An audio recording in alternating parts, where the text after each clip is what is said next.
মার্কিন president Donald Trump ও ইউক্রেনের president জেলেনস্কির মধ্যে বাকবিতণ্ডার ঘটনা ঘটেছে।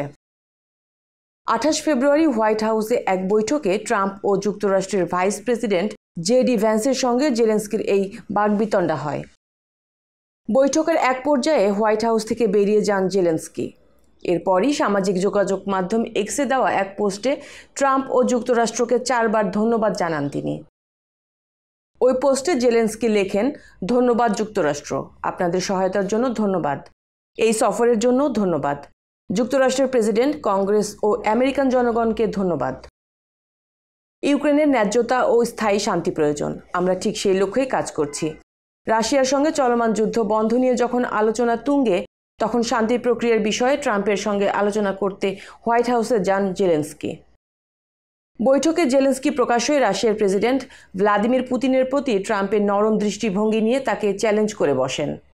তিনি বলেন, ভ্লাদিমির পুতিনের সঙ্গে কোনোভাবেই আপোষ হওয়া উচিত নয়।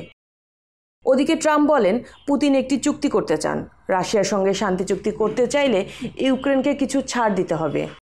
কথাবার্তার এক পর্যায়ে গর্জে ওঠে জেলেনস্কিকে ট্রাম্প বলেন, আপনি তৃতীয় বিশ্বযুদ্ধ নিয়ে জুয়া খেলছেন। ক্ষুব্ধ ট্রাম্প জেলেনস্কিকে আরও বলেন, আপনি বড় সংকটে রয়েছেন, আপনি যুদ্ধ জিততে পারবেন না, একটি চুক্তি করুন, নইলে আমরা বেরিয়ে যাই।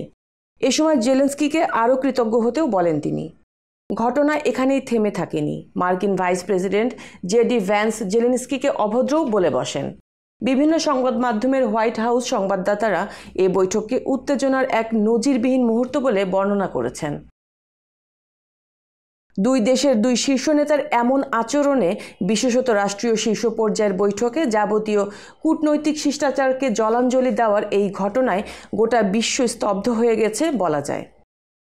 যুক্তরাষ্ট্রের প্রেসিডেন্ট ও ভাইস প্রেসিডেন্টের সঙ্গে জেলেনস্কির উত্তপ্ত বাক্য বিনিময়ের পরও হোয়াইট হাউস জানায়, দুই রাষ্ট্রনেতা কিছুক্ষণের মধ্যেই একটি সংবাদ সম্মেলনে আসবেন।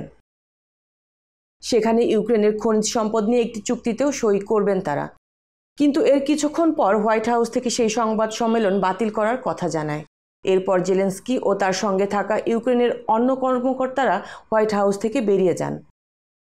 জেলেনস্কির সঙ্গে বৈঠক শেষে নিজ মালিকানাধীন সামাজিক যোগাযোগ মাধ্যম ট্রুথ সোশ্যালে দেওয়া এক পোস্টে ট্রাম্প লিখেছেন, জেলেনস্কি যুক্তরাষ্ট্র ও এই দেশের শ্রদ্ধার জায়গা ওভাল অফিসকে অসম্মান করেছেন।